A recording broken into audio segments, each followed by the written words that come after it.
go to school, go to school, go to school. What are you doing? You just listen to part of what you're telling everybody else to do, and go to school and use what God gave you. So I thank her for sure for all this. And now I'm gonna tell you guys a little story. Actually, it's two stories in one, but I'm gonna be brief. I promise. We'll see. Yeah, okay. I'm gonna try to be brief. Listen, I've had 10 or 12 years I've spent, and I've had some really challenging obstacles, just sort of one after another. And some of my best friends that I grew up here with are here, my kids and my parents, and they've always told me, hey, I've heard it 1,000 times, we'll pray for you, we'll pray for you, we'll pray for you. And I said, you know what, don't pray for me. I'm fine.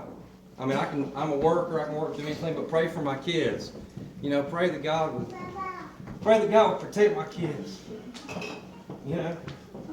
Pray that God will look over my kids, and He has. All right? And so a couple of years ago, I started saying, you know what, God? I'll take a little something too. I said, I don't think, just. I mean, not that He got it. He was doing a great job. So I prayed and I said, you know what? I want somebody with three things. I want somebody who loves God, loves people, and most of all loves my kids. That girl's standing right there. And this is another story in a story.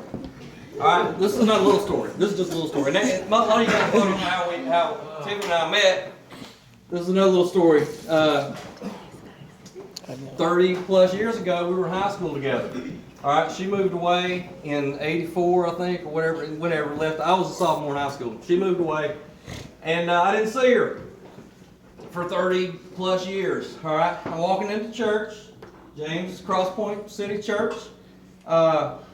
I'm walking into church, and I was a few minutes late. It was a little bit dark, which is pretty, if you know me, I'm late to a lot of things. But anyhow, I had Max with me, and I pointed, up there, and I said, there's Callie right there. And he said, all right, well, this lady steps out of the aisle, and she says, you trying to get in? And I put my hand on her back, and I said, no, ma'am, thank you. But I'm sitting right down there.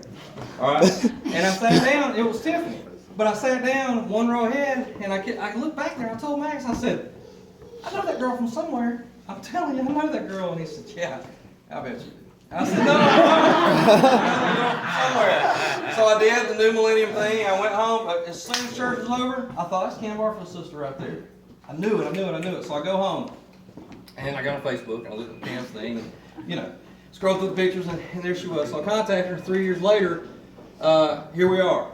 So last fall, James and I we're having coffee up here at Starbucks, and we talked about, life and living and kids and work and ultimately marriage. And I'll get through this. James said something that I know that I've heard 1,000 times. He said, you know what, Trey? Marriage between a man and a woman is supposed to be an example of God's love, because the church is the bride of Christ, and the way Christ loves the church is how the man should love his wife. All right? And he said, you're supposed to be an example out in the profane world of God's love. It's the whole basis for marriage. And, I kind of shook that off for that second, and I thought, God provided that for me right there. All right? This girl loves God more than any woman I've ever met. All right? She loves people more than any person that I've ever met. And let me tell you something. They say that a biological parent is the only one. Nobody loves your kids more than their mother or more than their father. This is the exception to the rule right here. This girl loves my kids like she carried them each 9 months apiece. I mean, she does things like, she got in the car, and I had school one weekend, and she just called. I said, what are you doing? And she said, well, I'm in Macon. I said, Macon? She drove to Macon, Georgia, because because my son wasn't represented at wrestling. And I was in school, and she didn't even tell me. She took the kid down there, She doesn't have to do stuff like that. So, ultimately, that was what James threw out there. Hey, listen, this is what it should be. And it didn't take me long to think I got it right there. God provided a way for she and I, our circumstances to work out, and for us to come together that day in church. And I'm telling you, I don't want to let this one go. So, with that,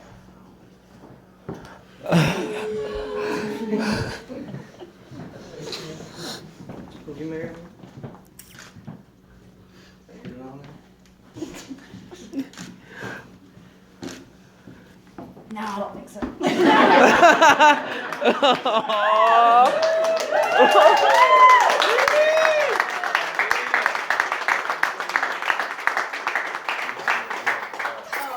All right, that being said, surprise, we're getting married.